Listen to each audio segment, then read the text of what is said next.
नमस्ते। आज 13 जनवरी है। आज वसई विरार शहर महानगर पालिका चुनाव का प्रचार का आखिरी दिन है। आज शाम को 5 बजे सारा शोरगुल समाप्त हो जाएगा। जितने मोर्चे निकलने थे 5 बजे तक ख़त्म हो जाएंगे। 5 बजे के बाद किसी भी दल को यह आदेश नहीं है कि वो किसी भी तरह का सार्वजनिक प्रचार करें। प्रचार तो वैसे डोर टू डोर करेंगे ही लोग, लेकिन चुनाव आयोग के और संविधान के अनुसार वो चुनाव 5 बजे तक सार्वजनिक चुनाव समाप्त हो जाएंगे। मैं 2 दिन के बाद आपके सामने आया हूँ। थोड़ी तबीयत भी नासाज थी और कोई ज़्यादा मसाला भी नहीं मिल पा रहा था। आज कल की घटना कई हुई हैं चुनाव के संदर्भ में। जैसे कई पक्ष के कार्यकर्ता पैसा बांटते हुए पकड़े गए, मतदाताओं को लुभाते हुए पकड़े गए। उसमें पिल्हार में 2 कार्यकर्ता पकड़े गए जो भारतीय जनता पार्टी और शिवसेना के थे। एक जगह और कुछ कार्यकर्ता पकड़े गए जो शिंदे गुट शिवसेना के थे। खैर, ये तो हर चुनाव में होता ही है। जो गलत है ऐसा नहीं होना चाहिए। लोकतंत्र के लिए यह एक बड़ी घटना है और इससे अपना लोकतंत्र कमज़ोर होगा। लेकिन चुनाव की जो स्पर्धा है उसमें जीतना ही एकमात्र लक्ष्य होता है और वो जीत धन बल, बाहुबल या जिस बल पर जितना चाहें वो जितना उनके लिए मजबूरी होती है। एक बात मैं इस चुनाव में महसूस कर रहा हूँ जो मुझे लग रहा है कि ऐसा क्यों। मैंने वसई विरार में कई चुनाव देखे हैं, कई चुनाव का सामना किया है, कई चुनाव हमने लड़े भी हैं। और तो उस समय का जो एक माहौल था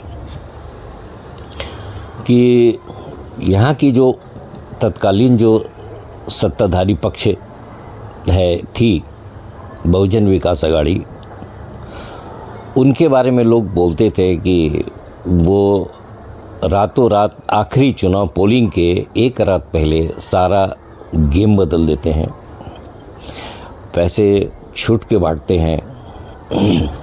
ये सिलसिला चालू रहता है 3-4 दिन पहले पोलिंग के और आखिरी रात में वो गेम बदल देते हैं। 500-1000 रुपये एक दारू का बॉटल और एक पैकेट बिरयानी, चिकन या मटन बिरयानी, इतने में ही लोगों के ईमान बदल जाते थे। लोग जाकर के सुबह उठ के उन्हें ही वोट करते थे। हम सोचते थे कि ऐसा ठीक नहीं है, लेकिन इस बार हम देख रहे हैं कि बहुजन विकास आघाड़ी जो अभी सबसे पिछले पायदान पर खड़ी है, उसके 3 आमदार एक साथ पिछले 2024 में हार गए, वो बैकफुट पर है। उनकी तरफ से ये सुनने को नहीं मिल रहा है कि वो लोग पैसा मतदाताओं में बांट रहे हैं। ये थोड़ा आश्चर्य लग रहा है। उसके उलट भारतीय जनता पार्टी शिवसेना में ये परंपरा नहीं थी पैसे बांटने के, लेकिन अभी वो दिख रहा है। मैं नहीं कह सकता कि इस समाचार में कितनी सच्चाई है। कभी कभी क्या होता है कि जो कार्यकर्ता, जो एक्टिव कार्यकर्ता हैं, पक्ष के लिए काम कर रहे हैं, वो लोग मंडप लगाते हैं, टेबल लगाते हैं, कार्यालय खोलते हैं, ऑटो रिक्शा गाड़ियाँ भी उनको बुक करना पड़ता है, जिसका खर्चा वो हर दिन शाम को जा कर के चुनाव आयोग के ऑफिस में जमा करते हैं। ऑफिशियल खर्चा है। तो अभी 3-4 दिन 5 दिन का जो खर्चा है, तो हो सकता है कि वो जो लड़के पकड़े गए पैसा की थैली लेकर के वो स्कूटर में जा रहे थे, हो सकता है कि वो उसी तरह का पैसा हो, उसी खर्च के लिए 2-3-4 दिन का पैसा हो। ये भी हो सकता है, मैं इस पर कोई अपनी मुहर नहीं लगा रहा हूँ। या हो सकता है कि जो लोगों ने इल्ज़ाम लगाए कि वो मतदाताओं में पैसे बांटने जा रहे थे, तो मैं इसको नकार भी नहीं रहा हूँ, लेकिन अमूमन ऐसा होता है कि वो खर्च के पैसे दिए जाते हैं, जो उसमें पोलिंग एजेंट बैठेंगे, कार्यकर्ता जो काम करेंगे, जो भाग दौड़ करेंगे, उनके खाने पीने की व्यवस्था पूरे दिन में, दिन भर की, और इस काफ़ी अच्छी खासी उसमें रकम जाती है। हो सकता है कि वो उस तरह की भी बात हो, लेकिन पैसा बांटा भी जाता है, ये बात भी सच है, इसलिए हम उसको ज़्यादा उस पर हम तूल नहीं देंगे। दूसरी एक बहुत बड़ी वसई विरार के संदर्भ में तो एक बड़ी घटना है, आश्चर्यजनक घटना ये है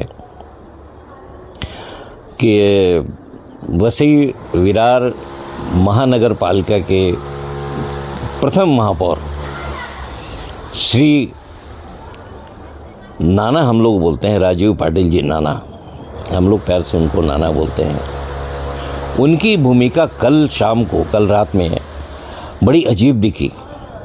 हालांकि उनका चर्चा तो है उनके बारे में कि वो भारतीय जनता पार्टी में पक्ष प्रवेश करने वाले हैं, कर सकते हैं, कभी भी, आज नहीं कल कर सकते हैं, ये तो हम लोगों ने सुना है काफ़ी दिनों से, लेकिन सच्चाई क्या है वो तो अपने को नहीं मालूम कि क्या है। लेकिन वो श्री राजीव पाटिल नाना बहुजन विकास आघाड़ी के मेरुदंड माने जाते हैं, रीढ़ की हड्डी। किसी भी राजकीय पक्ष की या संस्था की जो रीढ़ की हड्डी होती है, बड़ी मजबूत होती है, उनको बहुजन विकास आघाड़ी का चाणक्य कहा जाता था। आज भी लोग मानते हैं उनकी नीतियों को। वो परसों कई बहुजन विकास आघाड़ी के कार्यालय में जहाँ टेबल लगी हुई हैं, जहाँ चुनाव की तैयारी हो रही है, वहाँ देखे गए, और अचानक कल रात में भारतीय जनता पार्टी उम्मीदवार के खेमे में देखे गए। बजाबते उन्होंने बाइट भी दिया, माइक पर बोला भी, उसमें उन्होंने किसी उम्मीदवार को हराने की बात भी करी। तो ये जरा पूरे वसई विरार तालुका में आश्चर्यजनक है कि ऐसा अचानक राजीव पाटिल जी कैसे भाजपा के ऑफिस में आ गए और ऐसा उन्होंने बाइट दिया। तो देखिए, राजनीति में संभावनाएं ही संभावनाएं हैं। उसमें भी मैं हमेशा पॉजिटिव सोचता हूँ, मैं कभी नेगेटिव नहीं सोचता। उसमें भी मैं आप एक सफाई देना चाहता हूँ। मुझे लगता है, मुझे किसी ने कहा नहीं कि आप सफाई दो, लेकिन मुझे लगता है, ऐसा हो सकता है गलत भी हो, कि बहुजन विकास आघाड़ी से बहुत सारे लोग वहाँ से पक्ष छोड़ करके और भारतीय जनता पार्टी शिवसेना में प्रवेश किए। उनके कई कारण होंगे, बहुत सारे कारण होंगे। तो वो जो कार्यकर्ता, जो वरिष्ठ कार्यकर्ता है, जो पक्ष छोड़कर, बहुजन विकास आघाड़ी के छोड़ करके जब यहाँ आए, तो वो आ गए, वो कुछ लोगों के दुश्मन भी हो गए, लेकिन कुछ दोस्त भी तो हैं बहुजन विकास आघाड़ी में, कुछ लोग तो होंगे ना। हो सकता है कि प्रथम महापौर जी श्री राजीव पाटिल नाना जी ने एक किसी उम्मीदवार को, जो उनकी अच्छी, उनके साथ दोस्ती हो, उनका अच्छी पहचान हो, बहुत दिनों तक साथ रहे हो, और उन्होंने देखा कि भाई वो बैठा हुआ है कार्यालय में, और उनको मन नहीं माना और चले गए, ये भी हो सकता है। तो ये दोनों बातें हैं, इसमें तुरंत नेगेटिव नहीं सोचना चाहिए। आज इतना ही, कल फिर आपसे मुलाकात होगी।